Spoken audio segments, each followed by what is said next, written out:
What's going on, everyone? I'm Zach, your host of the Aux Podcast, and this clip is part of a longer conversation with a band called SHAED on the Auxoro podcast. SHAED is absolutely popping off right now with their single Trampoline. It's being heard all over the world. It was in an Apple commercial, and they also happen to have a lot of cool things, a lot of insightful things to say about life, so please enjoy.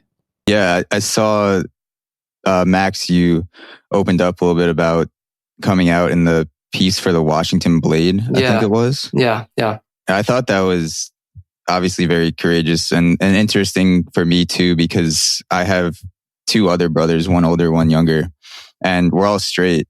And I couldn't imagine like having that conversation with my brother. I guess I can, but I don't know how I would respond to it if I assumed he was one way his whole life, and then he's like, "Hey, I'm not." Yeah. From your perspective, how did you get to the point where you felt comfortable having that conversation? Honestly, I think a lot of it had to do with just like music. I think like Spence and I have always been. We've always like put music kind of like that's like been our whole identity. And when we were younger, we got kind of swept up in like a management contract, and we were kind of geared in a certain direction musically as like being like this more like pop rock band. And, I was singing more of the lead vocals at the time. So there was just like a ton of pressure and kind of like being like the singer of this band. And there were, clearly, I mean, things were different 10 years ago too, in terms of openness about, there weren't like any young LGBT like icons, I feel like, in the music world, really. Anyways, I mean, I think I felt a lot of pressure to like not come out just based on, the music and like our fans and stuff. And that was one thing. But I think when we got to college and Spence and I we kind of broke out of the cycle we were in with music and kind of cut ties with people that toxic people and that we've been working with. And not that there was like a ton of toxic relationships, but just the people that, kind of had a different idea of who we wanted to be. And I think when I kind of lost all this pressure and like the stress to kind of be this artist or whatever, I think that kind of allowed me to just really kind of open up. And pretty quickly, when Spence and I kind of started writing music that we were really believing in and didn't feel all this outside pressure, I think that really helped me to be able to tell Spence. And he was the first person I told. And I was obviously extremely nervous because he knows me better than anyone else. But he was, there was not even a doubt, like a moment. How old were you when you told him? I was 19. Sounds like kind of the release of pressure to conform to a certain artistry or to conform in the music industry kind of bled over into your identity and made you more comfortable. Yeah, that you just made it sound a lot more poetic. But yeah, that's pretty much that's kind of how it went. And then after I had Spencer's support, then it was just kind of a process. I think Chelsea was like the third person I told, and so I just coming out to my friends and family, and thankfully I have such a supportive family, and I haven't had any really. I don't think I've lost any friends or had any really negative reactions. And if you did lose friends over that, then you're probably better off anyway. Yeah, for sure.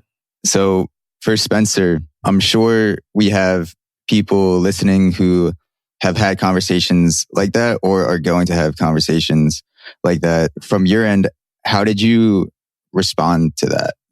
First of all, I know Max so well, and it was pretty amazing that I had no idea that Max was gay until he told me. And just remember, like, we were driving to Richmond and to visit our cousins, and he was like, "Yo, I got to tell you something." We were actually leaving a concert, and we had just been out with Chelsea. It was just like we were watching a band, and when we left, I could tell he was like really shaken up, and like the first thing I like guessed, I was just like, "Did you kill someone? Like, did you murder?" Like, it was something like that. Like, yeah, we about to bury someone. Yeah, I literally was like, "Yo, I got your back." Like, what the hell? What the hell happened here? No one will ever find out, I swear. Yeah. So that was my first guess. And then my second guess was, are you in love with Chelsea?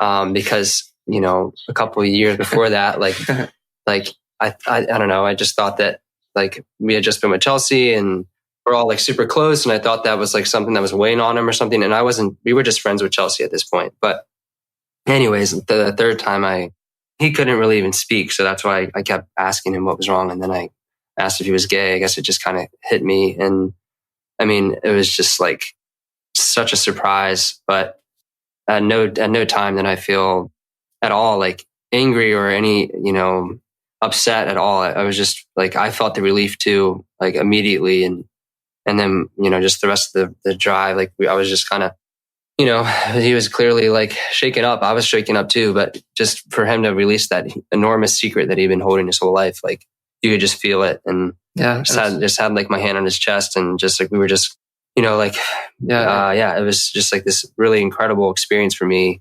Probably like one of the most powerful, just life-changing things where you just think something is one way and then it's not. So, but I think like if you're listening out there and you want some advice, it's just like, I think if you really care about somebody, you kind of know how to react and you don't really have to question it. You just have to be supportive and listen. And it wasn't like I feel like you just sort of know what to do in that situation if you care about the person.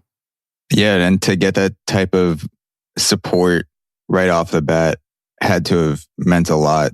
Oh yeah. Because, I'm sure from Max's end, you kind of build things up in your head and you kind of have the conversation before it actually happens. And you're like imagining all these things. And then once your brother's like, okay, like I love you, all like nothing changes. Like we're still have the same relationship. That's got to be a huge relief. For sure. Yeah. And truthfully, it wasn't even, I think I knew Spencer was going to be, accepting. And that part of me telling him was like, obviously very nervous about how I'd react, but even more than that, it's just like deciding that you're going to share that part of yourself or like step out and like, be an openly gay person. Like that was like, I think that's probably the bigger fear for a lot of people. I mean, at the same time, I live in a very fortunate area and I'm actually going to take that back. For certain people, or where you live, it can be way more terrifying, like a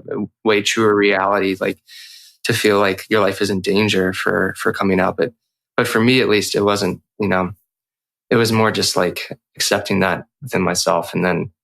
But yeah, Spencer, that was definitely was perfect. Chelsea as well, and I'm very, very fortunate to have the support that I had back then and today too. So to transition from the fraternal relationship in the group to the marital relationship in the group.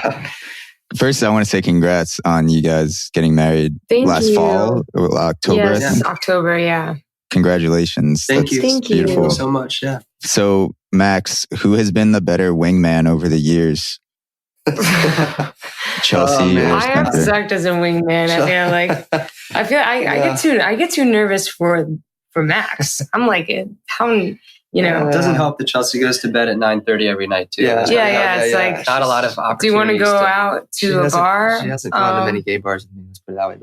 But no, Chelsea. I've gone to a couple. She's gone to a few. She's like, I've been to two. Yeah, she's. But no, Chelsea's a great wingman. I mean, I'd say I'm going to go with Chelsea. I'm going to say Chelsea's probably a better wingman than Spencer. Although the twin thing is interesting. I think it like throws people off maybe a little bit if like you see two dudes walking up to you and at a gay bar that look the same. Yeah. I don't know. What makes Chelsea a better wingman? I'm going to get personal. Oh man. I mean, well, she's like a very attractive.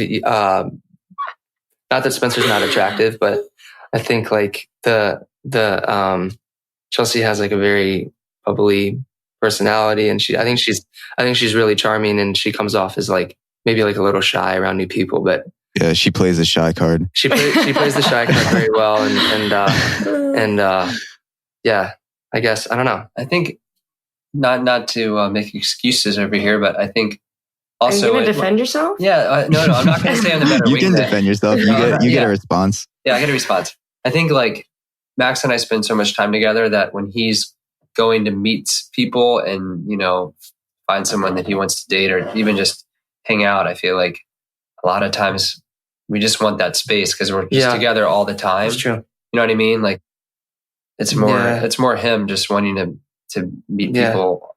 When Spence and Chelsea we're with each other like 99% of the time. So like if there's like a night where we have a free night off, I think Chelsea and Spencer usually, they'll have some much needed space, and I will as well. I'll kind of go out, and which is nice about living like, right in the DC area is, it is like a really super, there's tons of, LGBTQ people here, and there's like a really strong community that I'm kind of, now that we have a place and I'm not on tour, I'm definitely kind of trying to take advantage of that and meet new people in the community and everything. So trying to figure out ways to get more involved and like give back too. So that's also like on our radar is how to kind of use our platform to kind of help. So we're working on that right now.